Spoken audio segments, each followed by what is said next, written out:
साथियों, जिस चीज का डर था वही हो गया। नायक हरपाल भूख हड़ताल पे बैठ गया। साथियों, जंतर मंतर से सबसे बड़ी अपडेट आ रही है अभी तक की। जो पूर्व सैनिक अपनी जायज मांगों के लिए धरना प्रदर्शन में गए थे, उनकी गिरफ्तारियां शुरू होगी। उनको गिरफ्तार करके थाने में ले जाया गया और वहीं पर नायक हरपाल भूख हड़ताल पे बैठ गया, जैसे बाबा बैठ जाते हैं धोने के ऊपर। और नायक हरपाल ने मांग कर दी, जब तक नहीं उठूंगा, जब तक पूर्व सैनिकों की मांगे पूरी नहीं होंगी। और एक ही मांग है, माननीय 3 रिटायर्ड जजों की कमेटी, और वो अपनी रिपोर्ट 3 महीने में दे। जो पूर्व सैनिकों की जायज मांगे है, चाहे वो आरपी है, प्रीमेच्योर, चाहे मिलिट्री सर्विस पे है, चाहे डिसेबिलिटी पेंशन है, चाहे ऑनरेडी है, आपने पता ही हो क्या क्या मांगे हैं उनकी सारी चीजें की।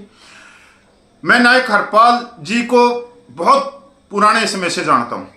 आज ये इनकी 3री या 4थी भूख हड़ताल है, और जब भी ये भूख हड़ताल पे बैठे हैं कुछ ना कुछ लेके आए। जब इन्होंने पहली भूख हड़ताल करी थी 2015 में, मेजर जनरल के सामने टेंट लगा था और 11 दिन की भूख हड़ताल पे बैठे थे।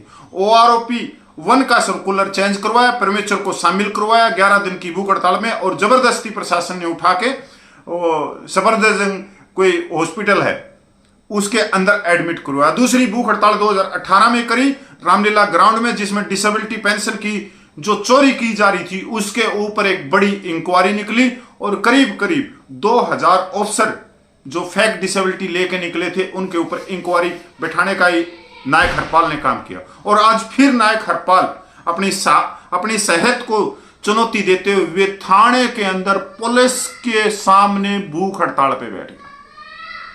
कति ऐसे बैठ गया जैसे बाबा बैठते हैं। साथियों, मैं तो देखो नायक हरपाल जी से अगर मेरा संदेश उन तक पूछता है तो मैं एक ही रिक्वेस्ट करना चाहता हूं कि वो अपने स्वास्थ्य का ध्यान दें, क्योंकि संघर्ष बहुत लंबा चलना है। और वो अभी भूख हड़ताल पे बैठेंगे तो आगे इस संघर्ष को लेके कौन चलेगा। अभी तक की जो अपडेट आ रही है, अभी मैं भी संपर्क करने पे लगा हूं कि वहां के कुछ वीडियो आए, कुछ उनके फोटो आए, क्या बात है क्या नहीं है। नायक हरपाल का भी फोन नंबर नहीं मिल रहा है। तो साथियों देखो, नायक हरपाल न्याय की मूर्ति है। इसने 18 साल में पूरे देश को जागरूक किया है। एक अकेले व्यक्ति, जिस तरह से महात्मा गांधी जी लाठी लेके निकले थे अंग्रेजों के खिलाफ इस देश को आजाद करवाने के लिए, उसी तरह से 18 साल पहले 2008-7 में एक नायक हरपाल तरन तारण से पूर्व सैनिकों की जायज मांगों के लिए निकला हुआ व्यक्ति आज वो भूख हड़ताल कर रहा है। परमात्मा से अरदास करता हूं कि ये परमात्मा नायक हरपाल के स्वास्थ्य पे अपनी मेहरबानी रखना। साथियों, मेरे पास में कोई शब्द नहीं है ऐसे व्यक्ति के लिए।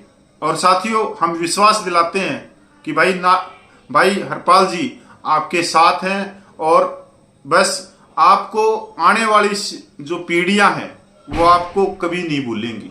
इतिहास में सुनहरे अक्षरों से आपका नाम लिखा जाएगा। और आने वाले समय में मैं तो ये कहता हूं कि जब कुछ भी रिजल्ट होगा उस समय भी आपके नाम से ही कोई आंदोलन शुरू होगा। चाहे आज से 50 साल बाद में भी कोई पूर्व सैनिक आंदोलन करेंगे तो सबसे पहले आपका नाम से आंदोलन करेंगे।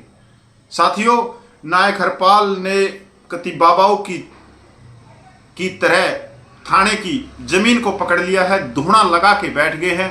अब देखो क्या है क्या नहीं, अभी तक यही अपडेट है। जैसी कोई बड़ी अपडेट आएगी मैं आप लोगों के सामने लेके आऊंगा।